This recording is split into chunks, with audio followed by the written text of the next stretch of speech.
For the executive summary, we have health and technology, and we really want this to be the main objective of our business is to create a fully functional restaurant with a theme focused all around eating healthier and modern day technology. Our first location will be somewhere in Long Island near Stony Brook University, as close as we can to find a nice place we want to rent out. That way we can really reach our targeted customers. We have a well equipped team who has great personal interest in eating healthy and people who know a great amount about how much technology is used in today's society. Everyone is focused on reaching the goal of combining these two to bring the best experience for our customers. Then the internet is so big nowadays that we really want and try to have our restaurant incorporated as much as possible.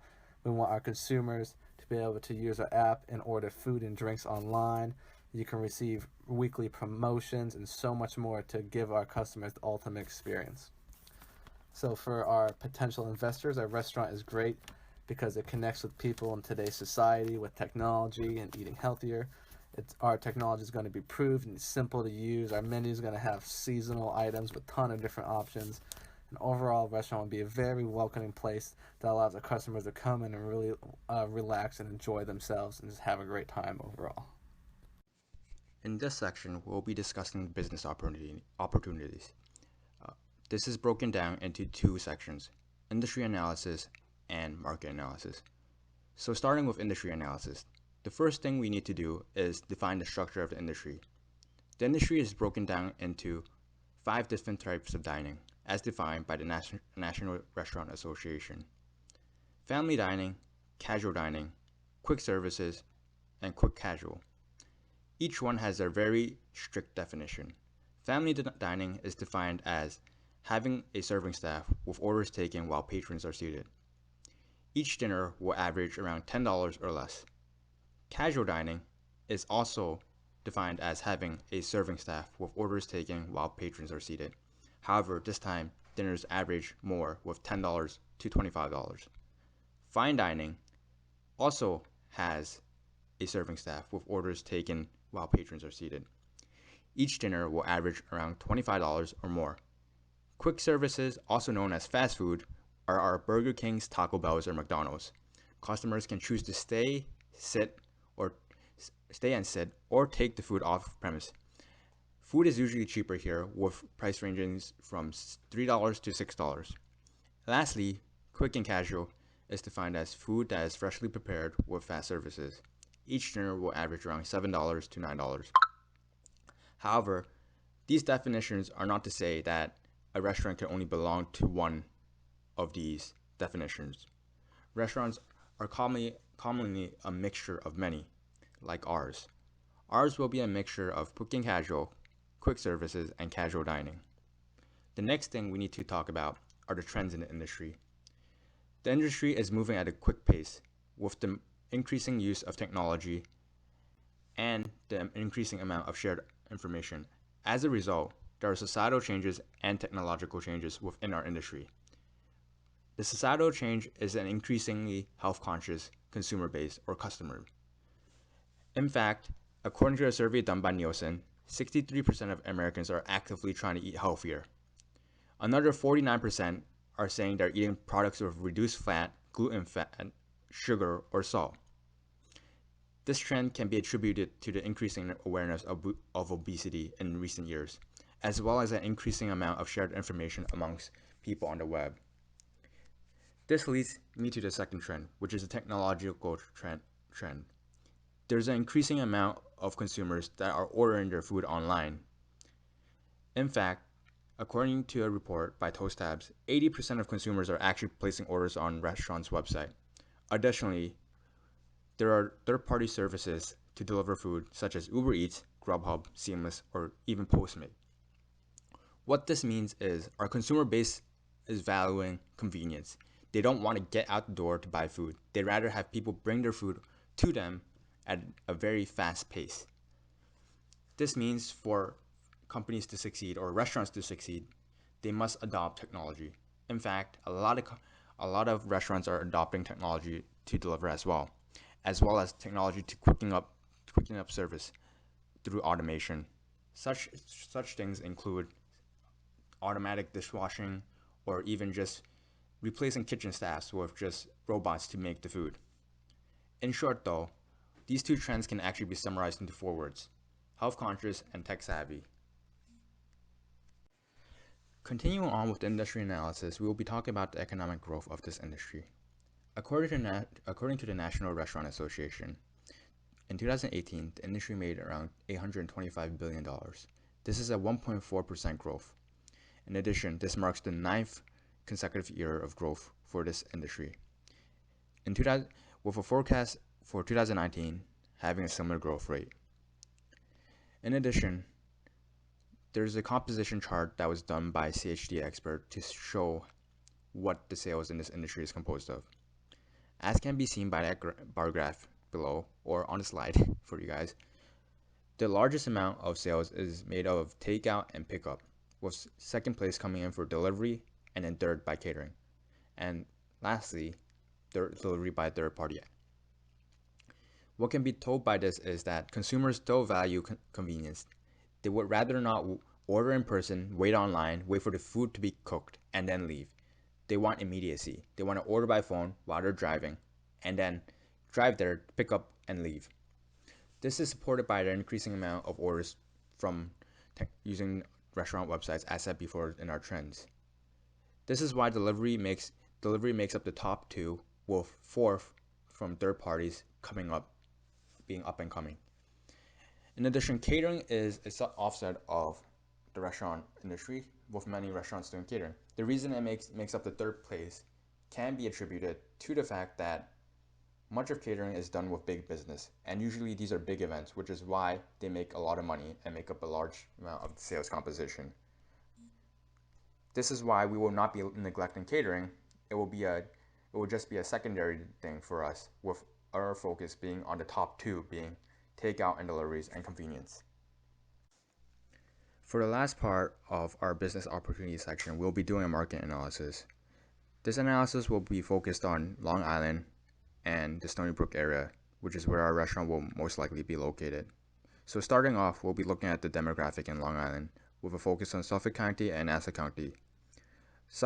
According to a recent census data, Suffolk County has a median age range of 39.2, and Nassau County having one that's 41.3. The top three age ranges are 45 to 54, 35 to 44, 25 to 34 respectively.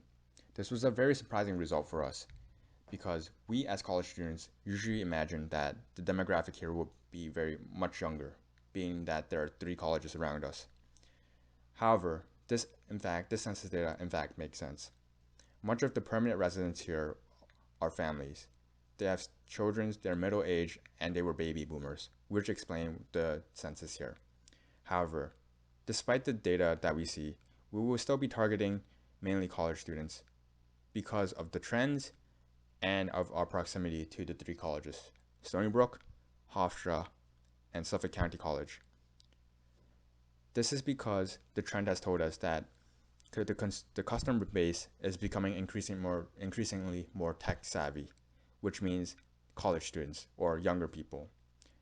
In addition, by targeting college students and the tech savvy trends and the health conscious trends, we will also be including the middle aged people, because they will also have the similar needs to these college students. For example, a busy parent that is 35 to 44 or 45 to 54 will probably be busy with work or taking care of their kids. What this means is they will be valuing convenience, and we offer convenience through the use of technology. We will have a competitive advantage that is ordering online, as supported by our research in our trends, that is automation and technology, with 80% of restaurants using 80% of consumers using restaurant websites to order. We will give them a chance to order online and also include third-party apps such as Uber Eats, Grubhub, etc. In doing so, it will give our restaurant convenience and attract both young people and older demographics. In addition, our restaurant will also have a health conscious theme, which means that we will be appealing to both college students and parents as well. Again, parents will like the health conscious theme, as they want their kids to eat healthier as well as themselves eating healthier. In addition, college students will share information a lot and are more health conscious than previous generations were. With the combination of two, our restaurant will be both health conscious and convenient, a deadly combo for a restaurant or the ideal combo for a restaurant. In addition, we will not only be delivering, we will have sit down parts of the restaurant, so we will be offering the convenience of takeout, the experience of dining in, as well as the food that's health conscious for people. Therefore, we have optimized our business opportunity here in Long Island and make the best of our restaurant. In order for a business to succeed, the execution plan must be solid. For Filling Spice and Everything Nice, our execution plan is broken down into three parts: product development, operations plan, and marketing plan. For product development, it is further broken down into three parts: research and development, future products, and intellectual property. For research and development, we'll be developing our menu continually, and for the first month, we will have a soft opening in order to cater our menu to college consumers' tastes. Following the next 6 months, we'll be trying to cater our menu in order to develop a bestseller. This will allow us to market our best item and giving new customers a reason to visit our establishment.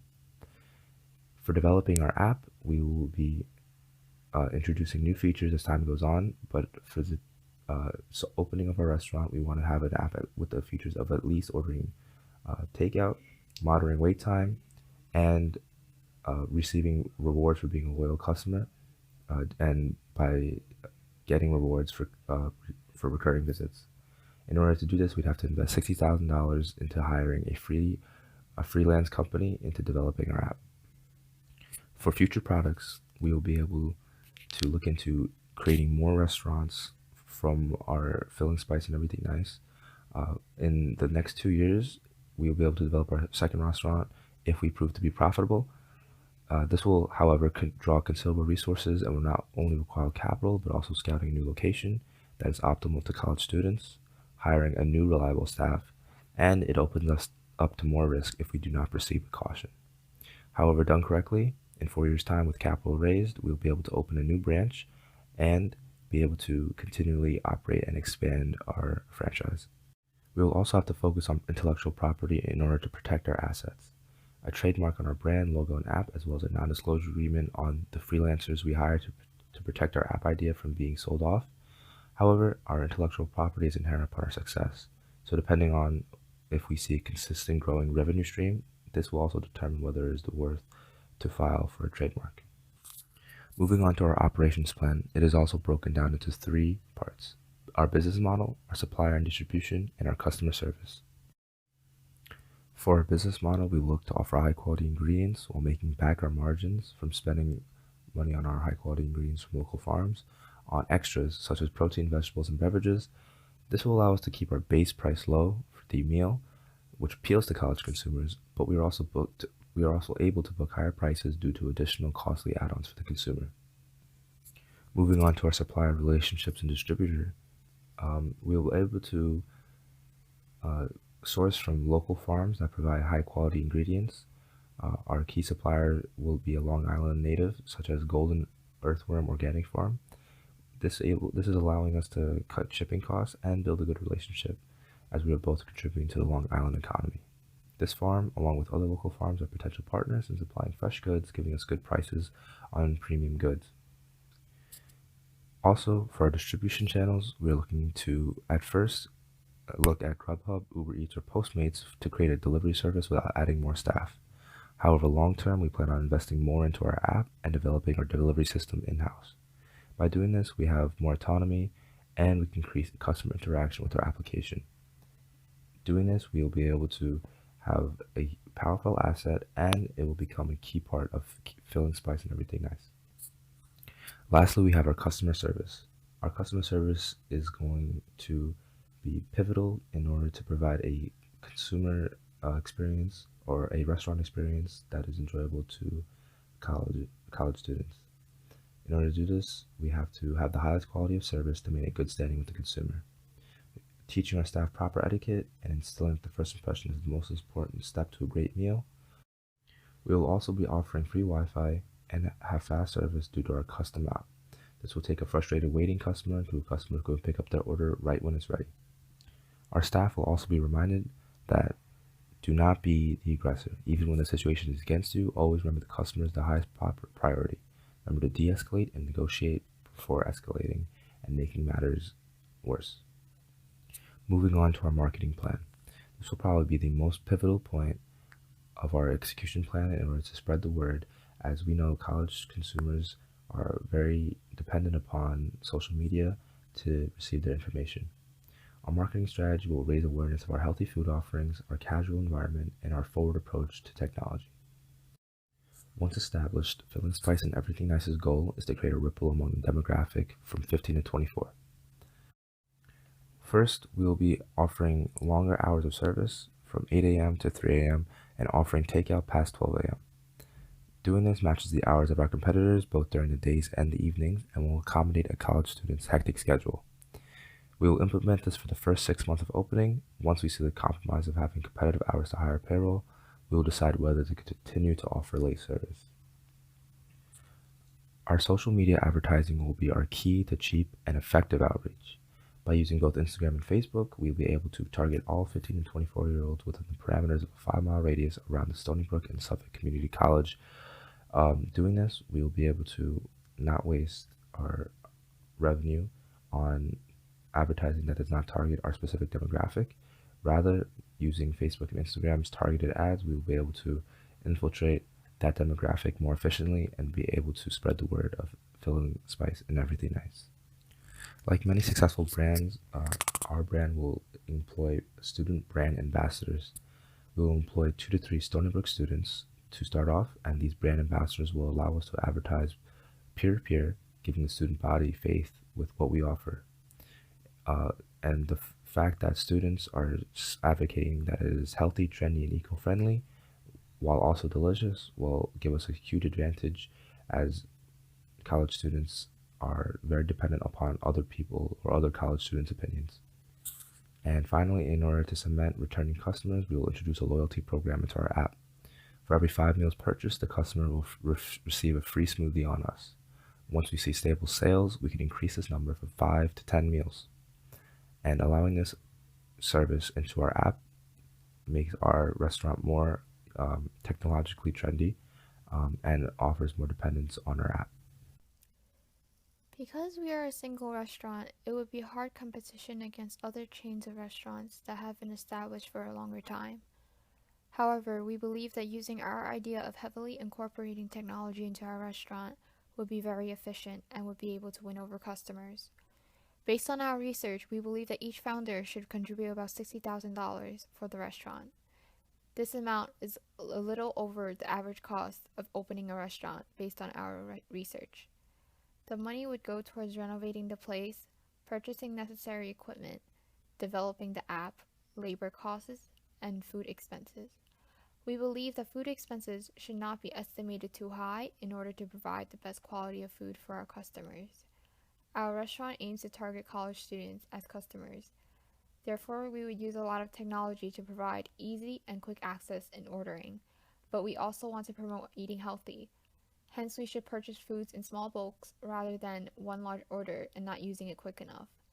As you can see in the chart, we have a rough prediction of our sales for the next 2 years. This calculation was made by researching other new restaurants and adding in necessary data that fulfills the restaurant we aim to be. It's important for a restaurant or a business in general to have a strong management team, as well as a strong board of directors. In our case, we will have a strong management team, and each manager on the team will have a different responsibility. Prior to the opening, each part of the member management team will be focused on researching how we can improve our experience as a restaurant and advertising for the grand opening. Once we have our grand opening, each member of the management team will be focused on a different aspect of the restaurant. For example, one of the members of the management team will be in charge of advertising and marketing. So this will be to target potential customers and attract them to our restaurant. And we will also focus on doing surveys to see how we can improve our restaurant. This manager will also be in charge of the app and see if that any mistakes or glitches that we have on the app are fixed immediately, and they will also do surveys to see how we can improve the app. The next manager will be the dining room manager, and they will be in charge of the dining area. So they will ensure that customers are enjoying their meals. If we have any policies that we'd like to enforce on a specific day, they'd enforce that. If they're seeing that some people are having an awkward time or awkward conversation, they might go over to stimulate the conversation and make sure that everyone's orders and food has arrived properly or have been taken correctly. After the dining room manager, we will have the kitchen manager, and he will be in charge, or she will be in charge of hiring cooks, managing the cook schedule, the sous chef, the chef, basically all that scheduling. They will purchase food, ensure that everyone has stock, like every food has been stocked to capacity, and they'll ensure that all the safety rules of the kitchen are being enforced. The reason that our restaurant has several different managers for different parts of the restaurant is so that one manager isn't bombarded with a bunch of responsibilities, and it may happen that they forget to do one important thing. And so we have 3 different managers to focus on 3 different parts of the restaurant to make sure that everything runs smoothly. And since we are just one restaurant, we decided to opt out of having an advisory board as well as a board of directors.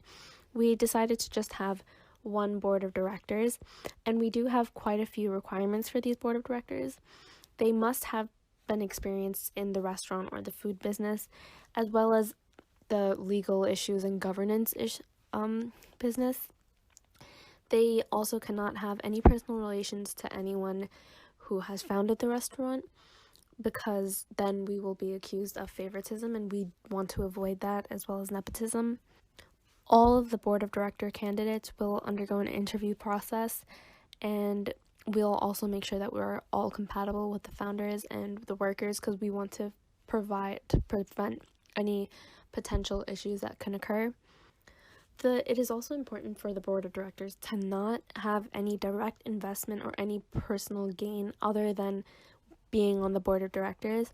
This is so that we can avoid having someone focused on maximizing their profit from the restaurant rather than focus on the overall well-being of the restaurant and ensuring that it runs smoothly. Another requirement that we will have for the board of directors is for them to meet at least 4 to 6 times a year so that we can discuss ways to improve how the restaurant runs and any problems that we may have in that time period, just to make sure and catch up on how exactly everything is going on the restaurant and any suggestions that they might have. It's also important that all of the workers at our restaurant get along, so maybe once or twice a year we will have a teamwork bonding exercise to help make sure that all teams have been working effectively, increase the cooperation amongst all the team members and managers that work together, and to increase the motivation within the working staff. I know certain times of years some people might have decreased motivation, and we want to prevent that as much as possible. And so we believe that certain exercises may help in reducing this. My name is Zorin, and I'll be discussing the company and legal matters. First, the mission statement that we came up with was to offer a modern take on farm-to-table dining by integrating the customer experience with technological tools, creating an intuitive, healthy dining space. What we aim to do is create an environment where it's more intuitive than your average dining experience. Usually you go in and you sit down and you eat and you look over a menu, and if it's a new restaurant, then you don't really know what to get. You don't really know what is recommended, what are the favorite dishes, what are the fan favorites. And we aim to combat that by creating something that uses technology to its advantage to create a more greater dining experience for customers. So moving on to the products and services that we'll offer. First would be a restaurant app that would work for iOS and Android. This will make it easy for us to capture information about our customers and discover trends. Also through the app, you'll be able to order takeout and be directed to food delivery services. This would be especially useful for the college crowd near and around Stony Brook University because of the amount of students that we have. We do know that transportation is very limited, so having a way for students, not only students, but our customers all of our customers to have easy access and convenience, we will offer the app in which you can order takeout beforehand, and you can either pick it up or you can have it delivered through various delivery services.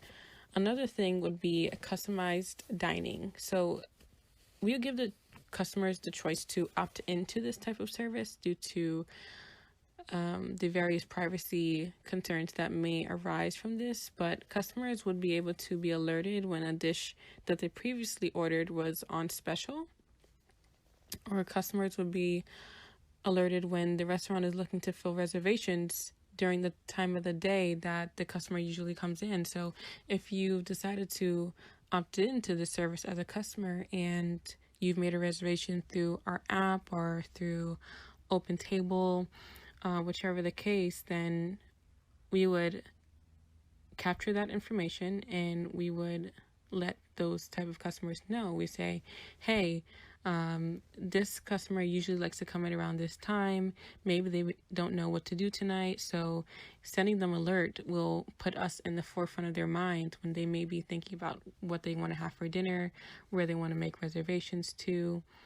And as well as when we know what types of dishes they like, not only do we let them know when a certain dish they've had before is a special, but we offer product recommendations based on new dishes that the chef creates or new juices that we may have that the customer may be interested in. And it takes the search out of the dining experience instead of going someplace new and having to cross your fingers and hope it tastes good and hope that you have a great time in a great dining experience. So we like to model someone like or something like the Ritz-Carlton, who is so tedious and is pays so much attention to how the customer and how their guests feel when they're staying at the Ritz-Carlton. If they go to China and they're staying at the Ritz-Carlton and they like their room to be warm at 75 degrees, then it's going to be the same way when they go to the Ritz-Carlton in New York or in California. So we want to make sure that our customers are always in the forefront of our mind and that they have the best experience for them individually. For our organizational chart, we put together just a sample of what the organizational chart would look like, starting with the general manager, the restaurant manager, and going all the way down to the crew members. It's more pyramid style. We have enough people, meaning that there's 6 in our group who would be able to fill these type of positions with the experience that they would have and learn. And that would be most beneficial to the type of business that we are looking to start. So for our key partners, those would be people we would partner with who would be beneficial to our business. And I want to say not only just beneficial, but they would be very important aspects to how we run our business and how we operate. So first would be our local farms in and around Long Island who we would buy produce and vegetables from to make sure we have the freshest vegetables, the most organic produce, something like Golden Earthworm Organic Farm, which is here in Long Island. They have a really, really great selection of organic vegetables and other things that we could purchase from them to make sure that our customers have the best selection of vegetables and produce and the cleanest selection as well. And the second would be food delivery services, which would go right along with the app that we would have with the restaurant, like DoorDash and Uber Eats. We would partner with them to make sure that we are on their app, that we're visible, and that our customers are able to order from our restaurant across various platforms that they are comfortable with, because again, we do want to focus on the customer. We don't want to leave them without any options. So we want to make sure that we're there, that we're known not only on our own app, but across various different types of food delivery services. The third partner would be outsource farms for fruits and other seasonal items that we may not be able to get here on Long Island, maybe during a certain season or time of the year. We would like to keep a consistent type of menu, but we may want to have seasonal favorites. For our more consistent menu, we would, of course, need to make sure that we have not only local farms, but also outsourcing our produce, fruits especially, from other farms who may not be local, to make sure that we have those things available for our customers at all times. We don't want to keep the menu constantly changing. We do want to have specials and seasonal favorites, but we do want to keep some consistency to make sure that we have repeat customers and that they come back and we know what their usual is. And if they do want to try something new, then we have something new to offer. Moving on to our ownership structure. So the best structure that would fit our establishment would be a limited liability corporation. This would benefit our business because of the amount of flexibility that allows for management, especially because we have such a big group of founders. And this structure allows for the least amount of personal liability should the business take a loss. Given that we do have various founders and we do have someone of a large group that would be managing the business, then it would be in all of our best interest to make sure that we limit the amount of liability that we all come in with, and to make sure that we're all financially stable. And it would be probably the cheapest option for us to form, especially being a new venture in such a risky industry like the restaurant business. And that will conclude the company in legal matters for Filling, Spice, and Everything Nice.